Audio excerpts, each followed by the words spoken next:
이번 시간에는 부지런할 건, 어려울 난 한자어에 대해서 파자 분석을 통해서 한자 학습을 가장 효과적으로 접근하는 방안을 모색해 보도록 하겠습니다. 부지런할 근자입니다. 진흙 근자죠. 힘력입니다. 진흙에서는 통과하려면 보다 더 힘을 사용해야 되겠죠. 부지런하게 행하지 않으면 역경을, 어려움을, 난관을 개척할 수 없다는 의미가 담겨 있습니다. 근면, 부지런할 근입니다. 진흙 속에서도 힘을 써서 부지런하게 헤쳐나간다는 의미입니다. 어려움과 난관을요. 어려울 난자입니다. 진흙근이죠. 새추입니다. 진흙 속에 새가 있으니까 굉장히 어려운 환경이죠. 어려울 난자가 되겠습니다.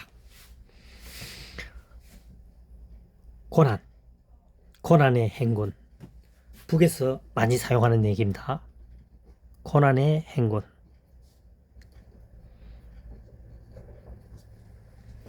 부지런할 근자입니다.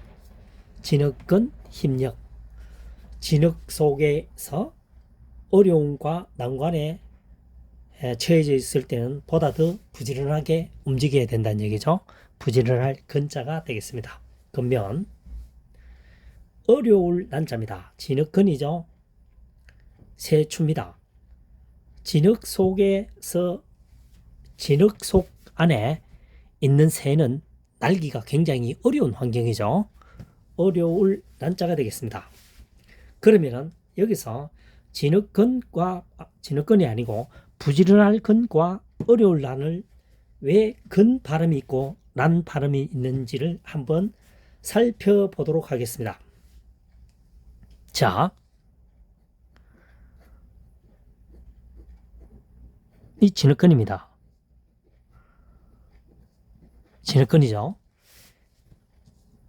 100%가 그런지는 모르겠지만 95%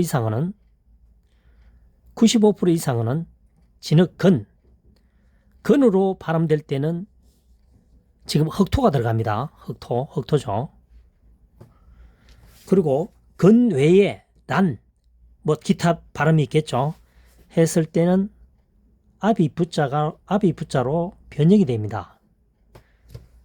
무슨 뜻인지 이해를 하셨는지 모르겠는데 다시 한번 설명을 해보면요. 음이 진흙근, 근으로 끝났을 때는 흑토가 들어간다는 얘기죠. 흑토를 사용하게 됩니다.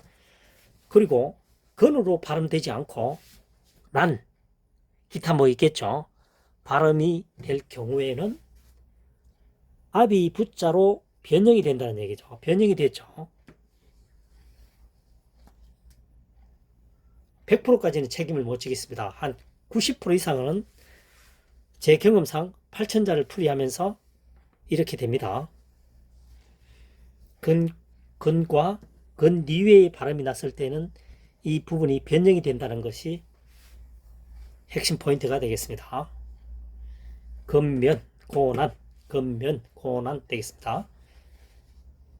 이번 시간에는 겨우근, 삼가할 근 한자에 대해서 파자 분석을 통해서 가장 효과적으로 학습하는 방법을 설명해 보도록 하겠습니다. 사람인변입니다. 사람인이죠. 변으로 사용될 때는 변형이 됩니다. 그 다음 진흙근이죠. 사람이 진흙 속에서 행진을 걷는다면 겨우 걸어갈 수 있겠죠. 그래서 겨우 근, 작을 근, 적을 근 되겠습니다. 근소한 차이라는 말 쓰죠. 상갈 근자입니다. 말씀 은이죠. 겨우 근자입니다. 진흙근이죠. 진흙근. 사람이 진흙 속에 들어가게 되면은 굉장히 조심해서 걸어가겠죠. 진흙탕 길이라면. 그래서 말도 진흙에 가는 것처럼, 진흙 속을 걸어가는 것처럼 굉장히 상가해야 된다. 조심스럽게 말을 해야 된다는 얘기입니다. 그래서 근하 신연할 때 근하, 거나 겨우 근자입니다. 여기서 겨우라고 하는 것은 숫자가 적다는 의미도 있고 가까스로 그 일을 했다, 겨우 했다 이런 얘기겠죠. 그래서 겨우 근자입니다. 사람인변의 진흙근입니다. 사람이 진흙 속에 걸음을 걷는다면 겨우 걷겠죠. 잘 못 걷습니다. 미끄러지고 넘어지고. 그래서 그것은 적은 어떤 진행을 의미하겠죠. 빨리 가지를 못한다는 얘기입니다. 해서 적을 건, 겨우 건 되겠습니다.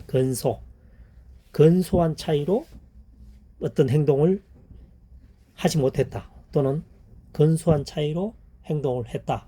커트라인에서 왔다 갔다 한다는 얘기겠죠. 그래서 겨우 근자가 되겠습니다. 근소.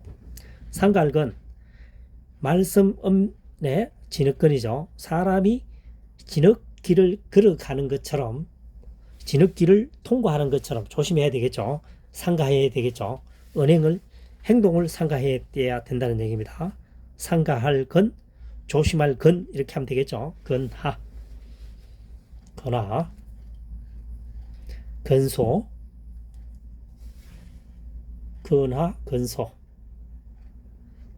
이번 시간엔 탄식할 탄, 열어서 한자에 대해서 파자 분석을 통해서 쉽게 한자 학습을 기억 저장하는 방법을 설명해 보도록 하겠습니다. 탄식할 탄자입니다. 진흙근입니다. 진흙근이죠. 하품흠입니다. 진흙 속에 빠져 있으니까 하품하듯이, 하품하면 입을 쭉 벌리죠. 한숨 쉬죠. 탄식을 한다는 얘기입니다. 진흙 속에서 하품하듯이 탄식을 한다. 그래서 탄식할 탄이 되겠습니다. 탄식이죠.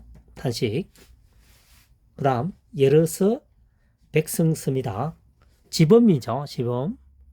21입니다. 서물립이죠. 열십 두 개가 되어 있습니다. 서물립 하나일.